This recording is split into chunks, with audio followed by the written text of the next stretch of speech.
Salut à tous et bienvenue dans cette nouvelle vidéo. Aujourd'hui je vais vous parler de ma nouvelle passion plante, ma nouvelle collection de plantes, les épiphyllums.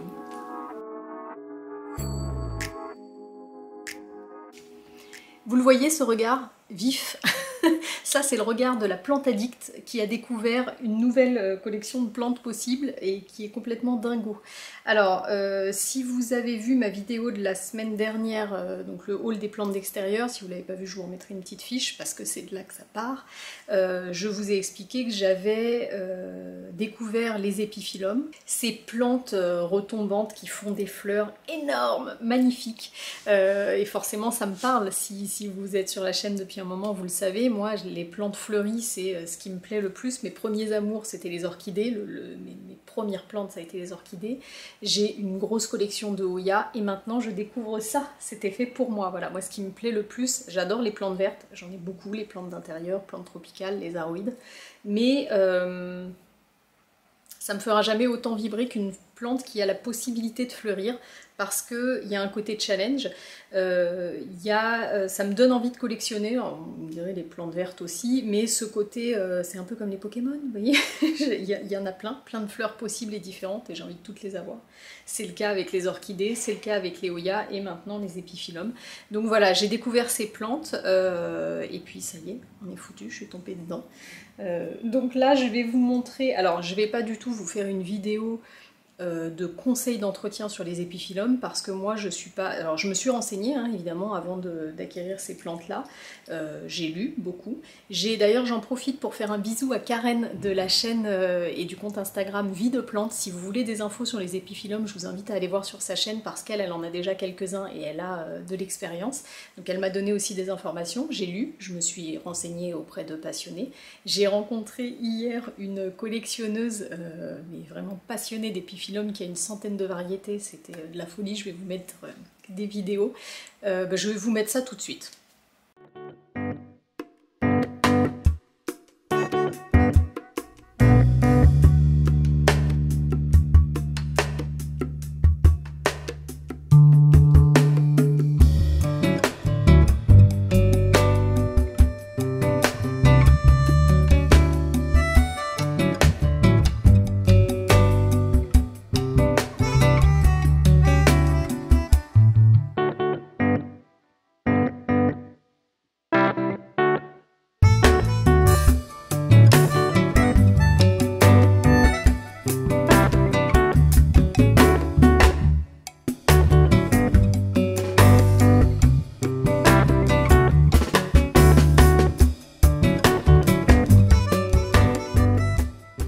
C'était une visite, c'était génial. Évidemment, j'en ai appris, j'y suis allée avec mon petit carnet. Regardez, mon petit carnet plante addict. Et j'en ai écrit des pages et des pages. Voilà, et j'ai lu dessus. Maintenant, moi, je suis pas du tout à l'aise avec le fait de faire des vidéos conseils juste en vous lisant ce que j'ai sur un truc sans avoir fait d'expérience ou en vous lisant ce que j'ai lu dans les livres. Donc ici, je vais vous présenter ma collection d'épiphyllums parce que franchement, maintenant, j'ai un beau début de collection. Je vais vous expliquer un petit peu où j'en suis, ce que je fais, etc. Et puis, au fil des vidéos, des vlogs, etc. sur la chaîne, je vous ferai comme je fais toujours, hein, c'est ce que je préfère faire, moi, le partage d'expérience, plus que le conseil. Je vous montrerai un peu si ça fonctionne à la maison, comment ça fonctionne. Et voilà, dans le temps, si j'y arrive, si ça pousse, si un jour j'ai des fleurs, et ben là, je me permettrai de vous faire une vidéo pour vous conseiller. Mais pour l'instant, on n'est pas là-dedans, on est dans... du partage, je vous montre, et puis peut-être je vous contamine un petit peu. Je trouve que c'est des plantes qui sont super cool, et on n'en entend pas beaucoup parler, je trouve ça trop cool. Donc voilà, je me suis dit que j'allais vous montrer ça, j'espère que vous aimez les plantes à fleurs. Alors tout ça, ça débute, donc il y a quelques semaines là, j'ai un abonné qui m'envoie donc une photo d'un épiphyllum qui s'appelle, alors sur le coup selon lui Cannonball, je pense maintenant que la photo qu'il m'avait envoyée c'était pas le cas, mais du coup moi j'y connais rien, je tombe amoureuse, il me dit fleur de 20 cm, d'accord. Je me renseigne, je vois que c'est des plantes qui aiment pas le plein soleil. Donc ça, moi, sur mon balcon, ça va être compliqué. En fait, les épiphyllums, c'est des plantes qui vivent dans les forêts tropicales qui sont pluvieuses. Donc c'est des plantes qui ont... il faut du drainage, mais c'est des plantes qui ont besoin d'être pas mal arrosées et qui supportent pas le plein soleil. D'ailleurs, je vais pouvoir vous montrer ce que ça fait une brûlure de soleil sur un épiphyllum. Vous voyez, j'ai déjà un peu de... j'ai déjà un peu de concret à vous montrer. Donc je me dis quand même, ok, c'est des plantes qui aiment la chaleur, Alors, qui sont gourmandes en eau mais qui supportent quand même bien le manque d'eau, donc pas mal, ok. Je tombe là-dedans et donc je trouve cette première plante, puisque lui m'avait parlé de Cannonball, donc je me dis ok c'est celle-là que je veux, je cherche sur le bon coin, j'en trouve une et donc j'achète cette première plante. Alors, je vais y aller, ça me met des frissons, d'ailleurs on rigolait avec la dame chez qui je suis allée hier, parce que toutes celles qui avaient des épines, voilà. En fait ce qui me plaisait dans les épiphyllums, c'est que je pensais avoir compris que c'était des plantes qui n'avaient pas d'épines, or il y en a quelques-unes qui en ont, et évidemment celle que j'ai achetée en a. Donc là je prends sur moi pour vous montrer ça, et je suis en train d'essayer, je vous assure que c'est pas du cinéma, ça me... J'ai peur de me piquer. J'essaye de lui trouver une place en hauteur. En fait, je suis en train d'observer sur mon balcon. Je vais voir toutes les heures. Non mais je suis un peu folle, mais je sais que je parle à des passionnés, donc vous allez me comprendre. Je regarde toutes les heures s'il n'y a pas de soleil. Si cette place-là est bonne, je le mets en hauteur. Comme ça, on n'y touche plus et on est bon. Je l'arroserai par le dessus, là, voilà. Donc voici le Cannonball. Donc ça, c'est une plante qui a 2 ans. Alors, je vais essayer de vous intégrer le plus possible les photos, c'est ce que je fais généralement quand je vous parle des Hoya, les photos des fleurs qui correspondent à chaque plante. Celle-ci, j'en ai pas trouvé. Et, du coup, moi, j'ai pas acheté celle que je pensais, finalement, celle que j'avais vue en photo et qui me plaisait autant, ça s'appelait la clown. J'ai réussi à trouver une bouture, alors celle-là, elle est incroyable. Et d'ailleurs, la dame chez qui je suis allée hier avait acheté une bouture, ça faisait 10 ans qu'elle l'avait, 10 ans qu'elle attendait la floraison et elle a fleuri pour la première fois. Donc bah, hier, la fleur était en train de commencer à s'ouvrir. J'espère que la mienne fleurira avant, mais bon, j'y crois pas trop. C'est aussi ça, ce qui est sympa, c'est que là, cette vidéo, elle va partir dans tous les sens parce que j'ai envie de tout vous raconter en même temps. Il va falloir que je fasse du tri dans ma tête. Là, déjà, pour moi, ce qui va être sympa, c'est de réussir juste en partant d'une bouture, de réussir à avoir des départs, parce que j'ai pas du tout ce type de plante, donc rien que ça me plaît. Je sais aussi, je me suis permis d'en acheter quelques-uns parce que ça devient gros, mais je sais aussi que ça pousse pas très vite. Donc voilà, ça m'a permis de prendre une petite collection tout de suite. Donc bon, le clown, il me faudra peut-être 10 ans aussi pour réussir à en avoir une floraison. Donc voilà, celle-ci c'est une plante qui a 2 ans, et donc c'est la Cannonball, mais malheureusement j'ai pas trouvé de photos. Je crois en avoir vu, parce que la dame d'hier m'a montré plein de photos sur un iPad, je crois que c'était rose, mais je suis pas sûre. Donc voilà. Ça, c'est le plus gros que j'ai, et j'en ai 2 qui ont des pics, donc voilà. Je sais pas si vous pouvez voir, et alors là, pour une fois, je ne mettrai pas ma main derrière pour faire le focus, parce que je crains trop. Je sais pas si vous pouvez voir, là, il y a plein d'épines. Ah, et puis ça va piquer mon Monstera variegata, alors j'arrête là. Voilà, donc ça, c'est le Cannonball. Donc ça c'est une plante qui a 2 ans, qu'il va falloir que je rempote rapidement. Du coup j'ai peur avec les épines. D'ailleurs dites-moi, vous ici vous devez avoir des plantes avec des épines, quel type de gants vous mettez, parce que moi j'ai des gants de jardinage, vous le savez, moi quand je rempote j'aime pas avoir de la terre sous les ongles, donc je mets des gants toujours. Mais les gants que j'ai, ils sont un petit peu enduits sur l'intérieur, mais je suis pas sûre que ça soit suffisant. J'ai vraiment peur de me mettre des épines. En plus, la dame me disait que les épines sont fines et que du coup c'est compliqué à enlever, ça peut s'infecter. Donc voilà, dites-moi comment vous rempotez vos trucs à pic. Alors ensuite, donc j'achète celui-ci, et là je fais le truc qu'il faut pas faire. Non, le premier truc qu'il fallait pas faire, c'était taper épiphyllum sur Instagram et tomber sur les photos. Ah non, mais là j'étais foutue.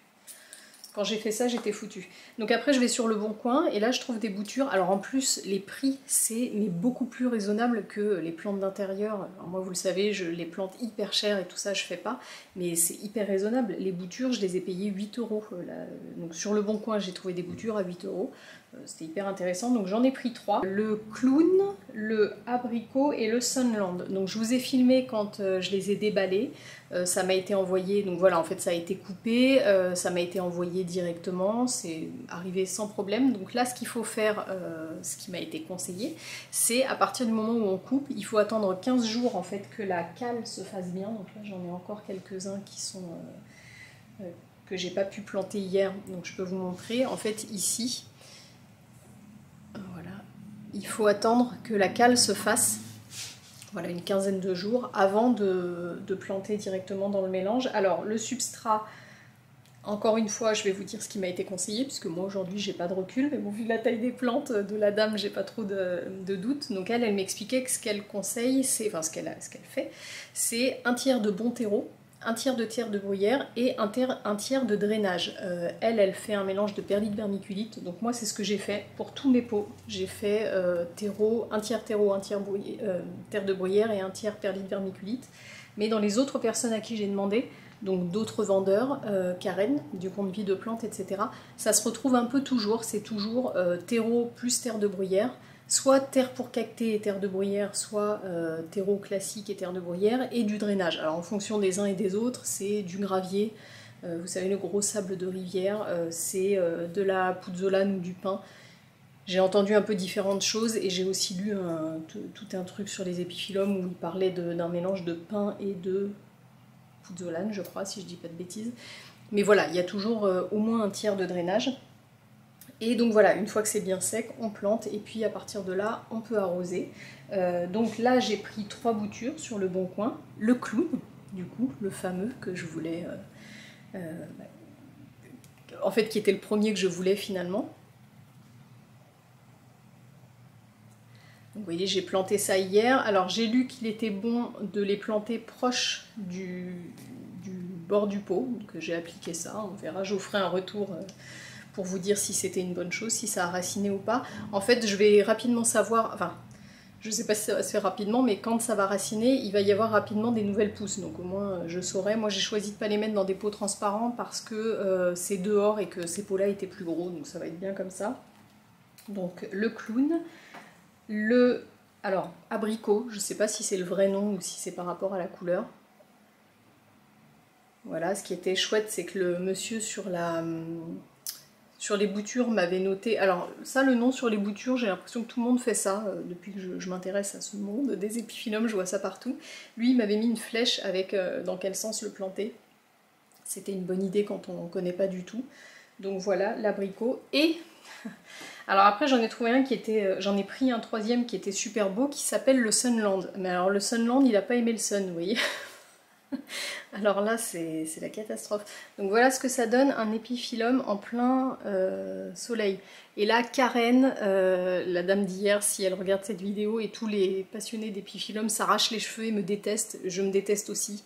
Voilà, en fait je ne l'ai pas mis au soleil, hein. Je les ai mis à... Quand je les ai reçus, ça faisait à peine une semaine qu'ils avaient été coupés, donc je me suis dit c'est un peu juste, j'attends encore. Je les ai mis à l'ombre, et en fait il y avait un trait de soleil qui passait que j'ai pas vu. Au moment où je l'ai posé, c'était pas le cas, le soir quand je suis rentrée c'était comme ça.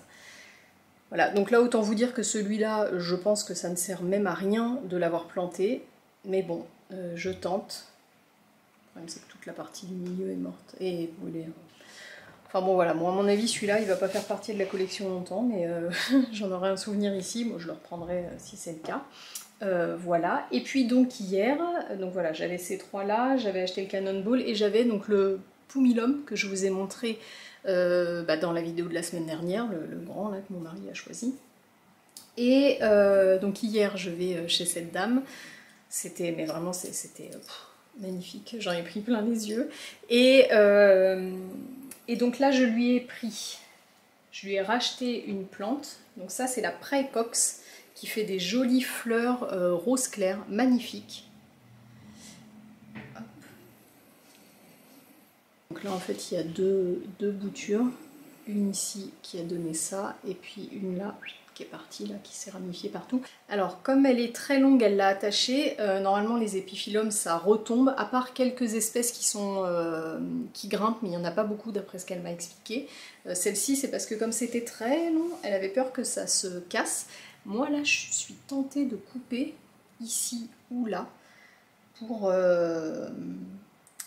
je trouve pas mon mot, pour faire plus de pieds, pour... je trouve pas mon mot, et vous l'avez tous là sur le bout de la langue. Donc voilà, je suis tentée de couper, mais j'ose pas, comme je sais pas encore trop, je me dis c'est peut-être trop jeune, il faut pas couper, bon bref, donc je demanderai conseil à la dame. Donc voilà, ça c'est le pré-écox, donc ça m'en fait du coup 2, enfin 3 avec le polyminum, qui sont déjà au stade de plantes ou de jeunes plantes. Donc là, elle me disait que le Cannonball, le premier que je vous ai montré là avec les piquants, je vais pas le reprendre, est susceptible, la pression, écoutez bien la pression, est susceptible de fleurir cette année si je m'en occupe bien, ou l'année prochaine. Donc là, j'ai la pression grave. Si j'arrive à faire fleurir un truc comme ça, vous avez pas fini d'en entendre parler. Et bon, voilà, je me mets pas trop justement la pression. Je me dis que ça va pas être pour cette année, mais j'aimerais bien réussir l'année prochaine. Voilà. Et puis, elle m'a offert des boutures. C'était vraiment ouais, c'était une chouette rencontre, un chouette échange. Et donc, elle m'a offert des boutures pas mal. Alors, moi en fait sur ma wishlist j'en avais 3. Je vais vous montrer cela direct. J'avais donc le clown, j'avais l'épiphyllum Lydia, donc elle m'en a offert une bouture, mais en me disant qu'elle n'était pas sûre que ça prenne parce que la bouture était vieille, elle est toute ridée et elle est toute plate. Donc bon, j'espère que ça va prendre quand même. Je l'ai plantée hier du coup, et là je l'ai arrosée tout de suite sur ses conseils. Donc voilà, on va espérer que ça prenne. Le Lydia, il fait des fleurs qui sont très jolies. C'est vraiment très très beau.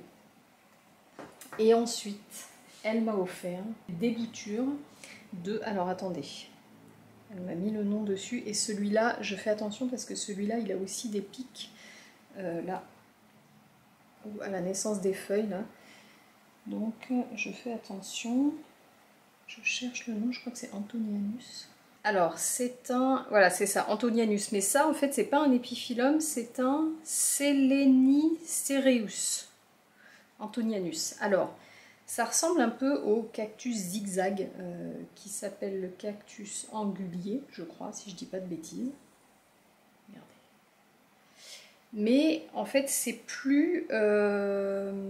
c'est pas exactement la même chose en fait. Pour voir la différence, déjà il y a le fait que celui-ci ait des épines et pas le cactus angulier à la naissance, là c'est ce qu'elle m'a expliqué. Et d'autre part il faudrait mettre les deux à côté. Karen du compte Vie de Plante me l'avait fait parce qu'elle a les deux. Quand on les compare, c'est pas la même forme. Celui-ci est plus, effectivement, c'est ce qu'elle m'a dit, ça parle beaucoup, ça ressemble plus à une écaille de poisson. À une arête de poisson. Donc voilà, celui-là, il fait des fleurs, mais ça a été dans les premiers qui m'ont décidé là, quand j'ai trouvé ça sur Instagram. Oh, magnifique. Donc ça, si j'arrive à le faire fleurir... Oh, mais bon, là, voilà, il y a du temps quand même. Donc elle m'avait fait une bouture, mais énorme, parce qu'elle aurait le sien. Oups. Je lui demande si elle l'a, en me disant, comme ça, pour le voir en fait, en vrai. Elle m'emmène devant une potée, le truc, mais ça descendait jusqu'au sol, énorme. Et donc elle me dit, je vais vous faire une bouture. Ok, alors moi je pensais de l'acheter, j'étais super contente et tout ça. Elle coupe un truc, pour moi une bouture. Enfin, vous voyez, ça c'est les boutures que j'ai achetées sur le Bon Coin, quoi. Je sais pas si ça vous donne une idée, là elle m'a fait ça, j'en ai fait 4 comme ça. Elle m'a coupé une bouture comme ça, en me disant, comme ça tu peux faire 4 parties. Donc, c'est ce que j'ai fait. J'ai écouté bien sagement ce qu'elle m'a dit. J'ai coupé ça en 4 morceaux. Et voilà, on est parti. Donc là, j'ai coupé hier, j'ai noté la date. Je me suis mis un rappel dans 15 jours. Et voilà, je laisse sécher 15 jours. Et dans 15 jours, quand la cale sera bien faite, eh bien, je mets ça en terre. Et voilà, j'ai trop hâte de voir si ça pousse. Ensuite, j'ai compté en tout, j'en ai 11 maintenant. 11, j'ai toutes les couleurs que je voulais. J'aimerais bien en trouver un jaune. Chez la dame hier, il y en avait un qui s'appelle, si ça vous plaît, que vous voulez regarder, le Going Banana, qui est très beau, mais a priori qui est assez rare. Moi, n'importe quel jaune me conviendrait, donc je vais regarder sur le Bon Coin petit à petit. Là, j'ai déjà bien démarré, mais voilà, une fois que j'aurai un jaune, je pense que j'aurai assez, de toute façon, par rapport à la place que j'ai. Là, j'ai beaucoup de rose, rouge, blanc, et un peu, voilà, abricot, saumon, ces tons-là. Donc on rajoute un jaune et on est pas mal. Alors ça, c'est le Color Wheel. Lui aussi, il fait des fleurs. De toute façon, je vais vous le dire, à chaque bouture, alors déjà, je les trouve à peu près tous magnifiques, mais forcément, en plus, ceux que j'ai choisis, voilà. Ça, c'est également une bouture qu'elle m'a offerte. Et j'ai aussi... Alors, pourquoi Ah oui, c'est ça. Bah, il était très grand, voilà. Il était très grand celui-là, et quand j'ai regardé par rapport à la bouture de l'Antonianus, là, je me suis dit, bah tiens, en fait, c'est la même taille. Elle m'a dit à peu près 20 cm pour les boutures, donc je l'ai séparé en deux, tac, pour faire, refournir un peu mon pot. J'ai toujours pas le mot que je veux. Voilà, donc ça, pareil, 15 jours, on attend, et ça rejoindra celle-ci. Celui-ci, alors ça, c'est le Houkeri, qui fait des jolies feuilles blanches. Alors moi dans les fleurs des... j'ai dit feuilles, qui fait des jolies fleurs blanches. Dans les épiphyllums, enfin dans les fleurs des épiphyllums, il y en a qui sont plus ou moins fines. Moi je préfère celles qui sont plus ramassées, plus comme celles que je vous ai montrées avant, et qui ont des pétales plus ronds. Celle-ci, elle est vraiment différente, cette fleur-là. Les pétales, oui, je pense que c'est des pétales, sont plus fins. Voilà, c'est moins touffu, mais je la trouve très jolie aussi. Et celle-ci, c'est une qui peut être en plein soleil, d'où sa couleur, puisque là, quand je suis allée la chercher, alors je veux pas trop la bouger, parce que bon, j'imagine que ça n'a pas commencé à raciner depuis hier, mais je veux pas trop la déranger. Mais vous voyez la couleur un peu, et ben c'était en plein soleil chez la dame chez qui je suis allée. Et voilà, elle m'expliquait que celui-là, il s'adapte très bien en plein soleil. D'ailleurs, il est déjà adapté, il y était. Donc moi, je l'ai remis sur le balcon directement au soleil. Et voilà, donc celui-ci, il est à fleurs blanches. Et ensuite, il me reste celle-ci. Et celle-ci, on n'a pas le nom. Du coup, je ne pourrais pas vous mettre les photos. Je les ai vues chez la dame, mais forcément, je ne peux pas les trouver sur Internet. Donc elle a appelé ça No ID. Voilà. On voit ça aussi sur les Hoya, voilà, quand c'est une plante qui n'a pas encore été identifiée, no ID, il n'y a pas encore d'identification. Donc, eh bien celle-là c'est pareil, elle était comme ça, tac, et du coup pareil, j'en ai coupé un morceau pour faire plus de pieds dans le pot. Donc, et là je me suis dit, bah, comme c'est proche, parce que du coup cette partie-là avait été coupée il y a plus longtemps, mais comme cette partie-là risque d'être dans le pot, parce que j'ai essayé quand même de bien les enterrer, voilà, je laisse sécher, donc j'attends aussi que ça sèche. Et ben voilà, je vous ai fait le tour de ma nouvelle collection. J'espère que cette vidéo vous a plu, moi ça m'a fait plaisir de vous faire découvrir ça. Dites-moi si c'est des plantes qui vous plaisent, si vous connaissiez, dites-moi en commentaire si vous en avez aussi. Je suis, voilà, vous me connaissez maintenant un petit peu, ça fait 2 ans qu'on se fréquente. Quand j'ai un truc en tête, c'est sur tous les plantes, hein.